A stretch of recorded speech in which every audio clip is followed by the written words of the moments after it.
अस्सलाम वालेकुम, मेरा नाम मोहम्मद वकार अतीक है और मेरा ताल्लुक़ कनेक्ट रियल एस्टेट से है। डीएचएसटी कराची में परचेजिंग के लिहाज से एक बहुत ही अहम सवाल ओवरसीज़ की तरफ से बार बार सवाल किए जाते हैं। मैंने आज ये सोचा कि पर्टिकुलरली उन्हीं के लिए एक वीडियो बना दूँ। एक ये सवाल, लोग बाहर रहते हैं और यहाँ पे डीएचएसटी कराची में परचेजिंग करना चाहते हैं, यहाँ आना नहीं चाहते, परचेजिंग करना चाहते हैं, तो उनके जो क्वेश्चंस हैं उससे रिलेटेड मैं सबको जवाब दूंगा कि वो कैसे प्लॉट को परचेज़ कर सकते हैं। सबसे मेन सवाल ये होता है कि भाई हम प्लॉट परचेज़ करना चाहते हैं, इसका फर्स्ट स्टेप क्या है। देखिए, बात जानना बहुत ज़्यादा ज़रूरी है कि डीएचएसटी कराची में कोई भी प्लॉट परचेज़ करने के लिए मेंबरशिप का होना ज़रूरी है।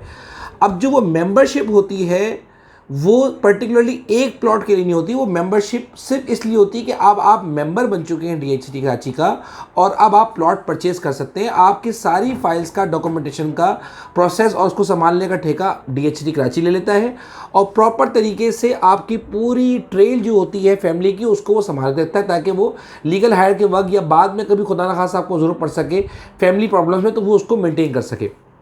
बहरहाल इससे ज़्यादा और मज़ीद डिटेल्स भी होंगी मेंबरशिप से रिलेटेड, तो वो भी मैं आपको इंशाल्लाह आपके साथ शेयर करूँगा। मेंबरशिप के लिए 60,500 रुपये की फ़ीस होती है, जो कि चाहे वो ओवरसीज़ हो, चाहे वो पाकिस्तानी हो, चाहे वो फाइलर हो, नॉन फाइलर हो, 60,500 रुपये की फ़ीस है। जो बंदा पाकिस्तान के अंदर है उसके लिए तो ये ज़रूरी है कि वो अपेयर होना ज़रूरी है, लेकिन अभी मैं पर्टिकुलरली सिर्फ ओवरसीज़ की बात करूँगा। ओवरसीज़ के लिए अपेयर होना ज़रूरी नहीं है। यहाँ से एक एफिडेविट बनता है, उस एफिडेविट में इसका एक फॉर्मेट है बाकायदा प्रॉपर डीएचएसटी का, उसे हम टाइप करवा के डीएचएल करवा देते हैं। ये सबसे इजी तरीकाकार है जिसमें किसी भी कस्टमर को जाने आने की जरूरत नहीं पड़ती, एम्बेसी जाए, एफिडेविट ले, फिर प्रिंट आउट निकाले, फिर दोबारा जाके अटेस्ट करवाए। नहीं, हम यहाँ से अटेस्टेड एफिडेविट लेते हैं, उसमें उसका परफॉर्मा उसमें होता है, प्रिंट आउट होता है, उसको हम यहाँ से प्रिंट आउट करवा कर आपकी डिटेल्स उसके अंदर डालकर, डिटेल से मुराद ये है कि आपका नाम, आपका एड्रेस, जहाँ पर उस जो लेटर्स डीएचए के पोस्टेड होने वो, और डीएचटी कराची का फॉर्म जो कि ऑनलाइन भी आप प्रिंट आउट निकाल सकते हैं, वो हम ओवरसीज़ का फॉर्म उसके साथ अटैच करके आपको डीएचएल कर देते हैं। आप वहाँ पर उसको अटैच करवाते हैं एम्बेसी से। अटैच करवाने के बाद सिंपली होता है कि सुबह 9 से 10 बजे का टाइम होता है, 12 बजे तक आप वहाँ जाते हैं, सिंपली अटैच करवाते हैं, खुद अपीयर होते हैं, पासपोर्ट और एनआईसी लेके जाते हैं। उसके लिए आपका पासपोर्ट और एनआईसी का वैलिड होना या एक्सपायर नहीं होना चाहिए, प्रॉपर वैलिड होना चाहिए, उसकी डेट वो होना ज़रूरी है। वो आप जाते हैं, आपकी वहाँ पर रजिस्ट्रेशन होती है। सिंपल तरीक़ाकार है, कोई हार्ड एंड फास्ट रूल नहीं है, फ़ौरन ही वो आपको टेस्ट कर देते हैं। वो आप अटैच करवाइए, उसी दिन आप मुझे डीएचएल कर दीजिए, 2 से 3 दिन के अंदर वो वापस मेरे पास डॉक्यूमेंट आ जाते हैं।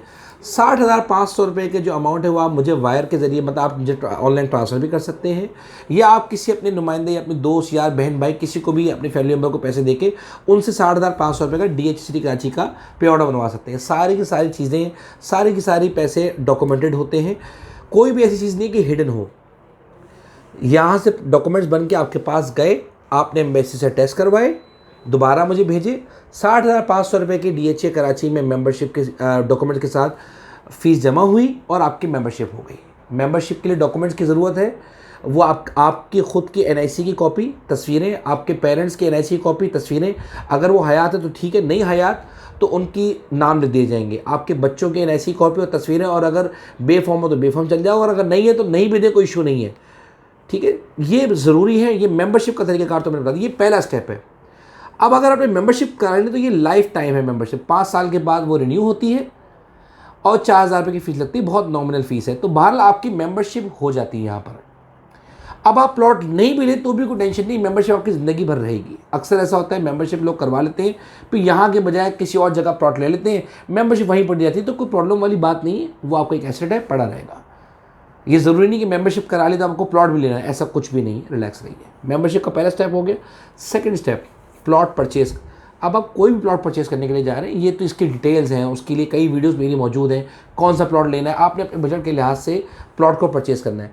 परचेज़ करने के लिए उसको वेरीफाई कैसे करना है और आपने टोकन कितना लगाना है।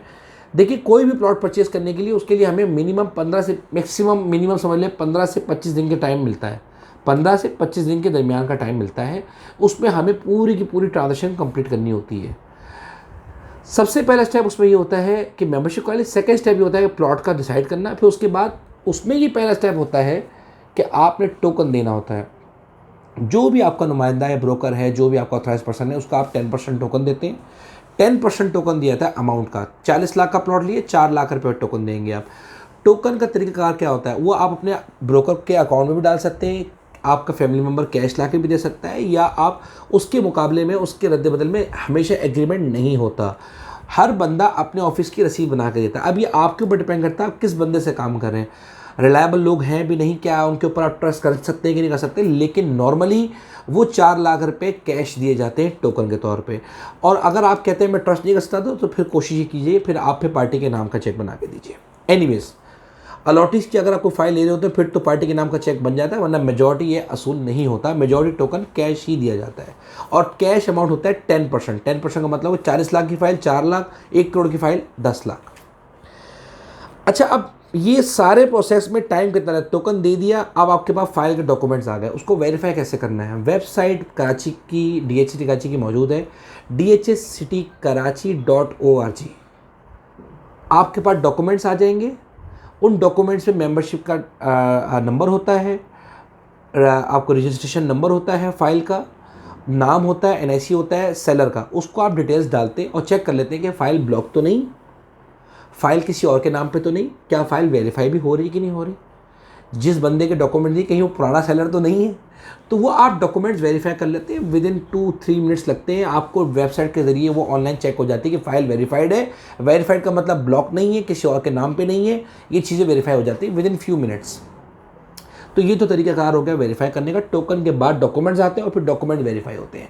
वैसे नॉर्मली ब्रोकर्स खुद ये वेरीफाई करते हैं टोकन देते वक्त, उसी वक्त ऑन द स्पॉट होता है, एक हाथ से टोकन दे देते हो और उसी वक्त विद 1-2 मिनट के अंदर आप वेरीफाई कर लेते हैं। लेकिन ये 1-2 मिनट पार्टी के पास नहीं होते, लेकिन पार्टी जब टोकन दे दे उसके बाद डॉक्यूमेंट ब्रोकर के जरिए आ जाए, उसने खुद ये वेरीफाई करने, तो वो वेबसाइट के पास जाके वेरीफाई कर सकता है।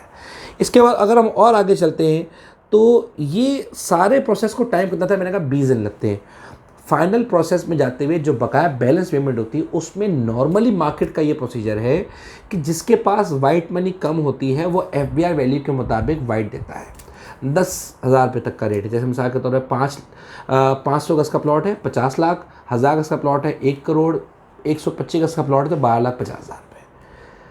अगर किसी ने बैंकिंग के ज़रिए पैसे भेजे हुए हैं तो वो अपनी ऑफिशियल अमाउंट को पूरी भी शो कर सकता है। अलॉटी से अगर प्लॉट लेता है तो वो पूरी अमाउंट शो करता है, और अगर उसने बैंकिंग के ज़रिए पैसे नहीं भेजे होते तो वो FBR वैल्यू के मुताबिक ही अपनी वैल्यू देता है, उसी के मुताबिक पे ऑर्डर देता है, बाकी बैलेंस अमाउंट वो कैश देता है।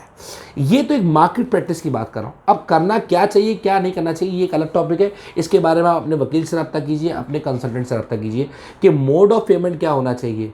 मोड ऑफ पेमेंट मेरे पास ये होता है कि नॉर्मली FBR वैल्यू के मुताबिक हम 50 लाख, 500 गज की मिसाल अगर ले लेते हैं तो 50 लाख रुपए FBR वैल्यू और पार्टी के नाम से पे ऑर्डर बनाते हैं, और बाकी 50 लाख जो अनऑफिशियल के बच जाते हैं वो हम कैश देते हैं। ये कैश की ट्रांजेक्शन होती है, ये नॉर्मली ऐसा होता है, लेकिन हम इसे पसंद नहीं करते। हम ये कोशिश करते हैं कि जिसके पास अगर पूरा वाइट है और आगे भी कोई अलॉटी है वो पूरा वाइट लेने को तैयार है तो हम पूरी अमाउंट को ही पे ऑर्डर्स के जरिए करते हैं और फिर एग्रीमेंट करवा देते हैं। तो ये तो एक तरीकाकार हो गया। अब इसके बाद अब हम ये कहते हैं कि भाई ओरिजिनल डॉक्यूमेंट्स हमें कब मिलते हैं। देखिए ये बात जहन में रखिए कि जब आपकी मेंबरशिप बाहर बैठ के हुई हुई है ना, तो फिर तो जब भी आप पाकिस्तान आएंगे थंब इम्प्रेशन करवाएंगे, तस्वीर खिंचवाएंगे, साइन करेंगे, उसके बाद 10 दिन के बाद 15 दिन के बाद आपके पास ट्रांसफर लेटर आपको फिजिकली मिलेगा, प्रैक्टिकली मिलेगा।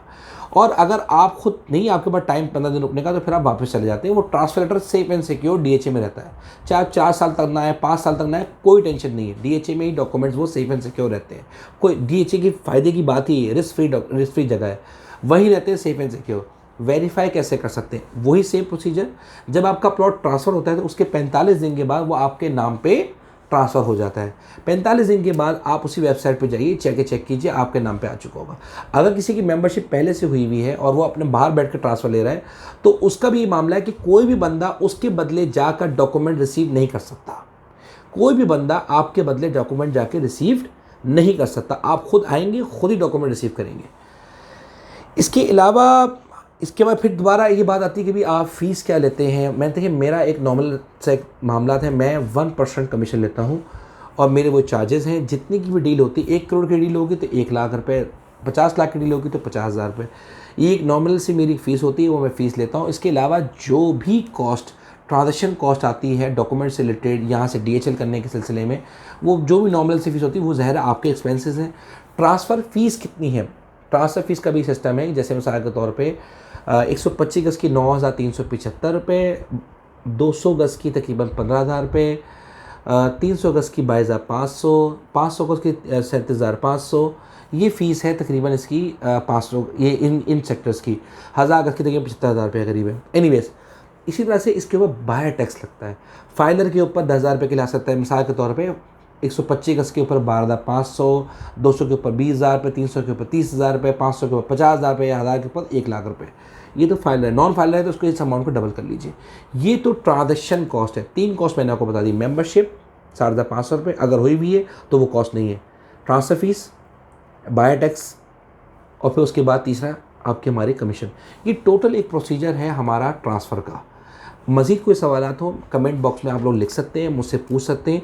डिटेल्स में मैंने आपको समझा दी कि आप बाहर बैठ के DHC कराची में प्लॉट कैसे परचेज़ कर सकते हैं। जितना भी प्लॉट यहाँ पे मौजूद है DHC कराची में, वो सब के सब बाउंड्री वॉल के अंदर है, लीज्ड है, और आप यहाँ पे लीज करके मकान बना सकते हैं। सारे डॉक्यूमेंटेड ओरिजिनल है। यही एक बेनिफिट है DHC कराची का जो कि हम देखते हैं। पूरी टीम का नंबर डिस्क्रिप्शन में मौजूद होगा। कोई भी बात पूछनी हो पूछ लीजिएगा। जज़ाकल्लाह खैर। Thank you. अल्लाह हाफ़िज़।